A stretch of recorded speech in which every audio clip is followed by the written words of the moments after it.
They literally can't let a recession happen. And I'm about to show you the mathematical proof that changes everything you think you know about what's coming next. You see, everybody's been waiting for the crash for 2 years now, defensively positioned, sitting in cash, missing out. But what if I told you that the Fed is trapped in a $37 trillion corner where allowing a recession would collapse the entire system? Now look, I've been analyzing macro cycles for 2 decades. I'm a partner at a leading Bitcoin venture fund. I advise multiple public companies, and what I'm seeing in the data is the biggest wealth transfer setup I've ever witnessed. And by the end of this video, you'll understand exactly why they must print forever and how to position yourself. So let's go. All right, what a time to be alive. We are living through a massive evolution right now. It's something what I talk a lot about because I talk about technology a lot, and it's something called creative destruction, where a new way, a new creativity kills the old way. Now, what are we talking about? We're talking about the entire global financial system, the bedrock of the system being replaced, and the new system that's being built on top of it. And we're talking about, first of all, the death of the existing system. Now, the death of the existing system is already happening. It's become decrepit, it's become old. Nietzsche said, "That which is falling shall ye also push." And so the system is already fallen off of an edge, and there's a new system being built up on top of it. Now, you probably are already aware of this. I talk about it on videos all the time. In the United States alone, and Japan, and China, and the ECB, they're all the same. But in the US alone, the debt continues to go up at an astronomical pace. As a matter of fact, look at these trend lines of the debt growing faster, faster, faster, faster. Next level is going to be going straight up. We're talking $37 trillion of debt at a record rate of adding $1 trillion of debt every 100 days. Now, in the 2000s, it was every couple of years to get $1 trillion of debt. In 2010s, it was 1 year to get $1 trillion of debt. And today, as I said, it's about a quarter. About every quarter, a new $1 trillion of debt. Now, the reason why I want to bring that up real quickly is because the bedrock of the entire global financial system is US Treasuries. But the problem is that if I'm going to buy a US Treasury, that's debt, right? I'm going to give the government money and they're going to pay me back 3, 4, 5% interest. And then in 2, 5, 10, 20, 30 years, I get my capital back. But do I want to loan somebody money who's insolvent, who has no money? Do I want to loan somebody money for 10, 20, 30 years that they're going to pay me back, but when they pay me back in 30 years, it's worth way less than when I gave it to them in the first place? And that's exactly what we have going on. So as that government debt continues to explode, as they continue to increase it by $1 trillion every 100 days, those holding the debt are losing money at a rapid rate. Here we have the TLT, which is basically an index that tracks the long-term US Treasuries. And what we can see over the last 5 years, that it's lost 47% of its value. So if you were a government or somebody that was parking money, like most 60-40 portfolios have money in bonds, they've lost 50%, almost 50% of their money in 5 years. The bedrock of the global financial system is losing value at a rapid rate, 50% in 5 years. That is the game that's losing. That's the game that's being destroyed. But there's a new game in town. What am I talking about? It's sort of like discovering fire. It's like a 0 to 1 moment. And what we're seeing is that a new type of company taking a new type of asset and making a refinery model out of it. What do I mean by a refinery model? We're taking a raw asset and we're creating new things from it. All right, we're taking one asset and we're turning that asset into now multiple products. All right, it's sort of like financial alchemy, except for it's not alchemy, it's more of like a refinery. What am I talking about? We're talking about new companies, sort of like what MicroStrategy is doing. I shouldn't say sort of like, they're the ones that are pioneering this. Now there's dozens of companies that are doing the same things that they are. And what they've done is they've taken a new asset, a new commodity, something new, a new piece of technology, like Bitcoin, and use that as a base asset to now, like a refinery, create new products on top of it that fit inside the traditional financial world. Now, specifically, they've created 4 new outputs. They've taken one input of Bitcoin and created 4 new products, 4 new outputs off of that. We're talking about convertible debt, yielding instruments, Bitcoin-linked equities. We're talking about new ways to get income streams off of Bitcoin and basically amplify the amount of Bitcoin that you could buy. What are we talking about here? Let me show you how this is working. Again, if you don't understand this, you're going to miss one of the biggest shifts to the global financial system that's maybe we'll ever see. Okay, here's what we're talking about. They've taken something like Bitcoin here. That's the input. It's like no different than a refinery would take in oil and then they would spit out different types of fuels. So they take in Bitcoin and then they output it as different products that fit into different unique use cases for different people. Again, like oil, we can take oil and turn it into all different types of products. So we have at the top, we have the MicroStrategy stock. All right, so that's just if I want common stock, I want upside volatility on that stock. But what if I don't? What if I'm a debt buyer, I'm a bond buyer, I want income?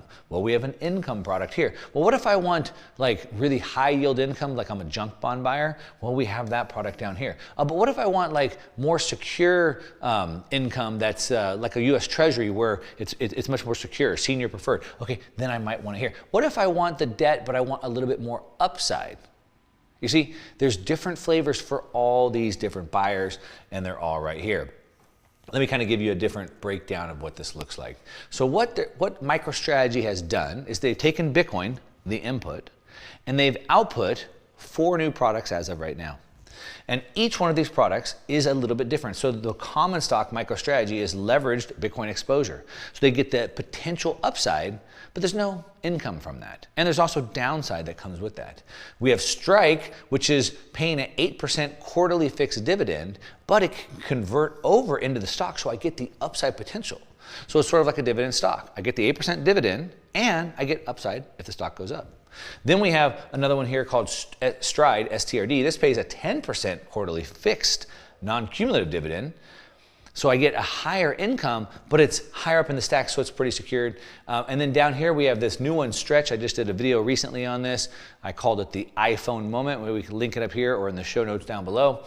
And basically, Stretch is sort of like a stable coin where I don't have upside or downside volatility. It always sits right around what I want, sort of like a money market fund, but it pays a nice healthy dividend, depending on where it's at, somewhere in the 9% range.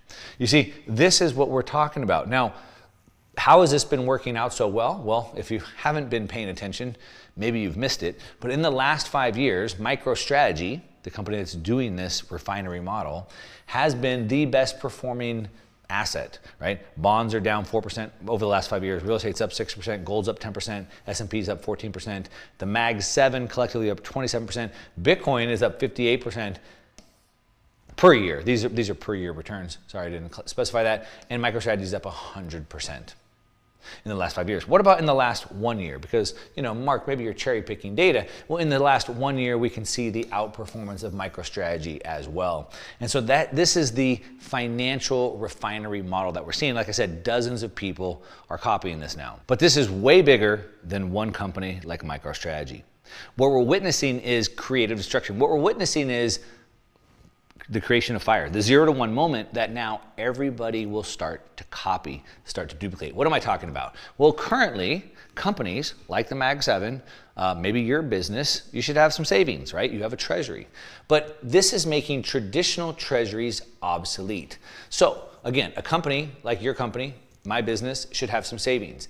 And some of the biggest companies in the world have enormous savings. As a matter of fact, Berkshire Hathaway, Warren Buffett's company, is sitting on over $348 billion, $348 billion of cash and cash equivalents, treasuries, things like that. Amazon, $98 billion. Google, $95 billion.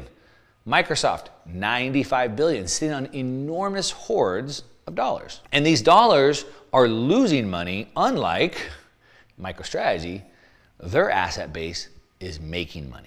So what we're seeing is a shift from using my treasury as just a way to store money that's losing value to instead turn my treasury in a way to turbocharge my returns. That's what we're starting to see. And this is going to be the big shift that we're about to see, where we start to see treasuries go from reserves to refineries. Instead of just holding losing value. How do we turn that into a refinery that allows different people to get them at different products? Now, how big is a market like this? Well, we can see that right now the universe for these would be US Treasuries, right? So people buy US Treasuries to store wealth and get a return. We have about $28 trillion sitting there. We have mortgage-backed securities, so people buy into those, commercial real estate mortgage-backed securities or residential. There's about almost 10 trillion sitting there. We have bonds, about 5 trillion sitting there. Junk bonds, higher yielding, a little bit more risk, 2.6 trillion sitting there. Dividend-paying stocks, $48 trillion in dividend-paying stocks. Again, people are buying the stock for a dividend, hoping for some potential upside. So we're talking about hundreds of trillions of dollars sitting here in demand for these types of products. And over here, we have Strike, Strive, Stride, and Stretch, the 4 products that MicroStrategy has created, the Refinery, that are just tiny little blips right now. We're talking billions of dollars that are outcompeting. They all pay higher yield at a higher collateral ratio, so they're safer, and they pay out more, which means they're outcompeting, which means the new creation, it's the digital camera to Kodak's film camera.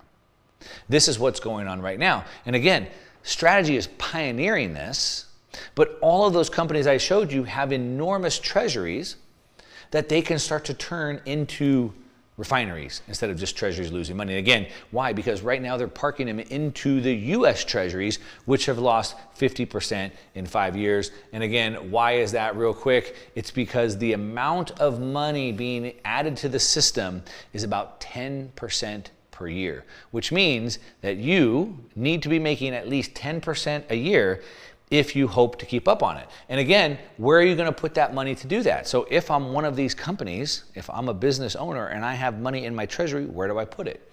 Well, I know that I need to make at least 10% a year. Here's a list of all the assets that we have from 2015 to 2024. So for the last 10 years, this is the performance of all the major asset classes. Now what we can see is that Bitcoin has done an average, an annual, compounded annual growth rate of 80%. The NASDAQ has done 17%, so that's well above the 10% that we're losing, pretty good. The S&P 500 has done 13.9, call it 14%, so a little bit better than the 10% that we're losing. But everything else, we've lost money in. Gold, 9%. REITs, 9.4%. We can keep going down. Commodities, 0.6%. Bonds, 2.3%. High yield credit, 6.4%, but all losing money to the 10%. So all of these companies, from Berkshire Hathaway to Apple to Google to Tesla, they're sitting on hundreds of billions of dollars of cash, sitting in assets like this that are all losing money to what the monetary supply is doing. They're all going to be looking for a new model. That's how big this is. All right, now this all sits within the quantum wealth window that I talk about regularly. There's a 50-year cycle that we see technology develop, and it's happened, now we're on our 6th time this has happened in the last 300 years. The reason why I like to bring that up over and over is because the more times a cycle repeats, the more dependable the cycle is. And we know that there's 4 distinct phases that each one of these happen within. The first phase is where the new technology is first created. We call that the eruption phase. The second phase, which we're in right now by this green arrow, is the frenzy phase. Now, it's important to understand that each one of these gives us a different blueprint, a different model to be invested through. And in the eruption phase is the retail phase. This is when Bitcoin came onto the scene. It's when we had the rise of cryptocurrencies and retail investors came into the space. But in the frenzy phase, this is where the institutional investors come in. This is where the sovereign governments come in. And that's exactly what we're seeing right here. And when we overlay what's called an S-curve on top of that, which is how we measure new technology adoption, we can see that in this part of the cycle is where we have the fastest growth, which means not only the fastest adoption, but also the most amount of money coming in. And so for a lot of people who think this opportunity is a fad, or they think that it's too late, you can see that when you look at it through that lens, it is just getting started. Okay, so what are you gonna do with all this? Great, now that you got it, right? Some information, some knowledge. But what are you gonna do with it? Well, a couple things. Number one, you can buy Bitcoin directly. That would be the foundation. If I was gonna build a pyramid, I'd wanna buy some Bitcoin directly, because as these companies start using their treasury more like a refinery and start changing the base layer of the financial system, it's gonna push Bitcoin up. Number two, you can buy equity in some of these Bitcoin treasury companies like MicroStrategy, like MetaPlanet, like dozens of others that have come out since then that are going up 500%, 1,000%. Some are going up 5,000% in months. They're growing really fastly. And then three, you can use the same strategy for your own business. Again, hopefully you have a business. Maybe it has some money. What do you do with the treasury? Where does it sit? Is it sitting in cash, losing money? Are you putting into US treasuries? Or do you want to use your own treasury more like a refinery model like these are doing? Now, if you want to know a little bit more about these companies and why I made a video calling this the iPhone moment, you might want to watch this video right here, and I'll see you over there.